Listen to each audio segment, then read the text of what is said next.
2010ஆம் ஆண்டு. அப்போது திமுக ஆளுங்கட்சி, அம்மா அவர்கள் எதிர்க்கட்சி. ஒரு பெரிய மிரட்டல் விடுத்து அம்மா அவர்களுக்கு எதிராக மதுரை மாவட்டத்தில் பல இடங்களில் போஸ்டர் ஒட்டியிருந்தார்கள்.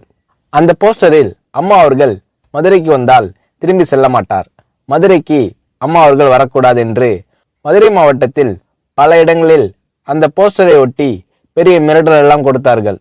அதேபோல் ஜெயா டிவிக்கும் மிரட்டல் தொலைபேசிகள், மிரட்டல் கடிதங்கள் வந்து கொண்டிருந்தது. ஜெயா டிவியின் செய்தி பிரிவினர் இந்த மிரட்டல்களை பற்றியெல்லாம் தியாகத்தலைவி சின்னம்மா அவர்களிடம் சொல்லி அம்மா அவர்களின் கவனத்திற்கு கொண்டு சென்றார்கள். அம்மா அவர்கள் துணிச்சல், வீரம், கம்பீரம் இவற்றின் ஒட்டுமொத்த உருவம். அதனால் புரட்சி தலைவி அம்மா அவர்கள், நான் மதுரைக்கு போய் தீருவேன், பொதுக்கூட்டத்தில் பேசியே தீருவேன், எது நடந்தாலும் எதிர்கொள்கிறேன் என்று சொல்கிறார்கள். ஒரு கட்டத்தில் ஜெயா டிவிக்கு மிரட்டல் எப்படி வருகிறது என்றால், ஜெயா டிவியின் அலுவலகத்தை வெடிகுண்டு வைத்து தகர்ப்போம், அம்மா அவர்கள் மதுரைக்கு வந்தால் ஜெயா டிவியை ஒழிப்போம், இப்படியெல்லாம் நிறைய மிரட்டல்கள் தொலைபேசியின் வாயிலாகவும் கடிதத்தின் வாயிலாகவும் வந்து கொண்டிருக்கிறது.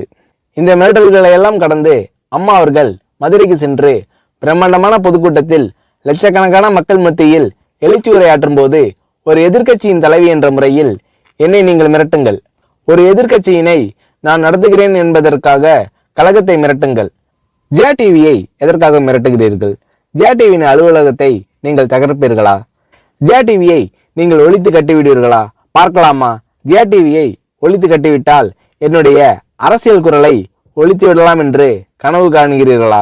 ஜெயா டிவி என் உயிருக்கும் மேலானது, நான் என்னுடைய உயிரை விட அதிகமாக நேசிப்பது, என்னுடைய அரசியல் கரமாக நான் போற்றி புகழ்வது, அதன் மேல் நீங்கள் கை வைப்பீர்களா, பார்க்கலாமா என்று எழுச்சி உரையாற்றினார் புரட்சி தலைவி அம்மா அவர்கள். இப்படியெல்லாம் அம்மா அவர்களின் அன்புக்கும் மரியாதைக்கும் பாத்திரமாக ஜெயா டிவி இருந்தது.